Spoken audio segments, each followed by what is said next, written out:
just briefly remind me of just exactly what had happened. The school had been taken away from you. Well, the depression was very bad, and maybe they thought I wasn't able to continue. And relationships with myself and the board were very difficult. And the students rallied round me, and they wrote letters and peace campaigns. And not just the students you had. I mean, you had oh, yeah. politicians, Chris Smith, writers, Irving Welsh, yes. Bernard Copps, all Archbishop Desmond Tutu. I know. Dr. Gandhi, Mahatma Gandhi's grandson, Yolanda King, rest her soul, she's died a year or so ago. She wrote a wonderful letter. Martin Luther King's? Yes, his firstborn, Yolanda.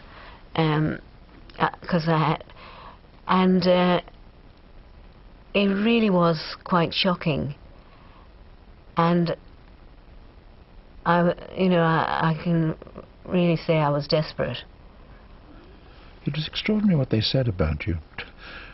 When I saw the phrase, they said you had an ability deficit. Oh yes, that's right. What a phrase. What on earth could they have meant?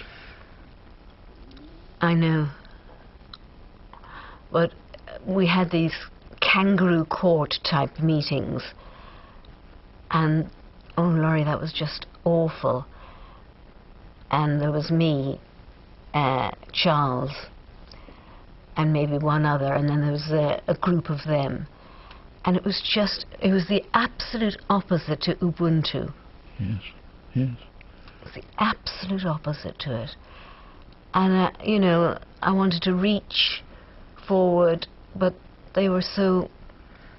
their faces... somebody said there wasn't 1 ounce of compassion. And that's another thing which I find a great quality in people, compassion.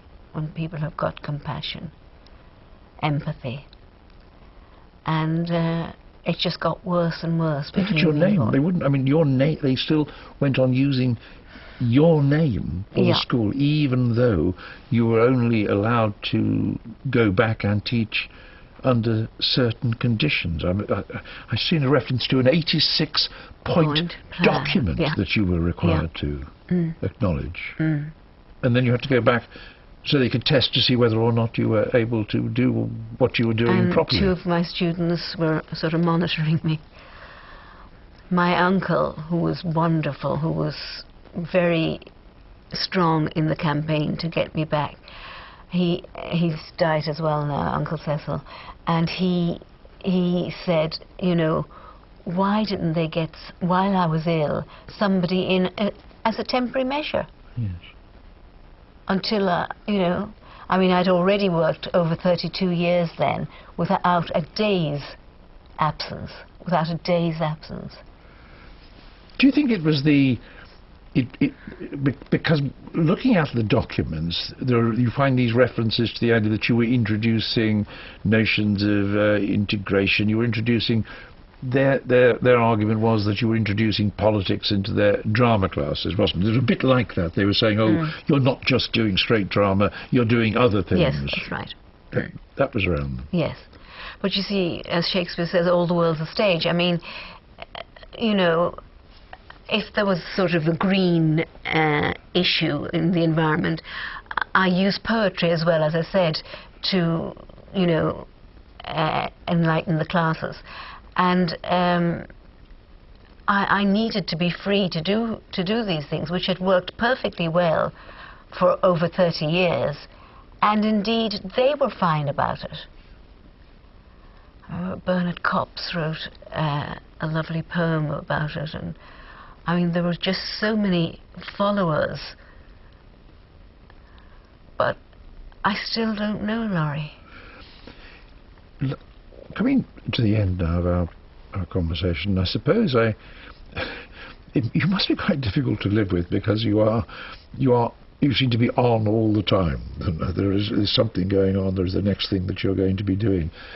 And I read a little remark that was made by your son John, who said that he didn't like coming along to your classes because he said you're not who you are at home. Yes. What did he mean by that? I'm interested to know what he meant. I think he meant, you know, when I was in the teacher persona, which I think I am, you know, whether I'm, you know, with a friend over lunch or whatever, when I'm in the teacher persona, he didn't feel that that was me, and the me that he sees at home.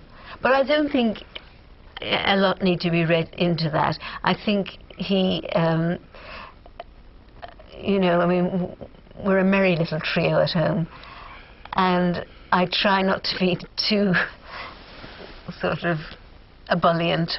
And what about, tell me, because, I mean, you've now reached, you're respectable now, aren't you, I suppose, aren't you? You were, didn't you recently win, I think that you won what was it, the Women in Film and Television Award? Yes.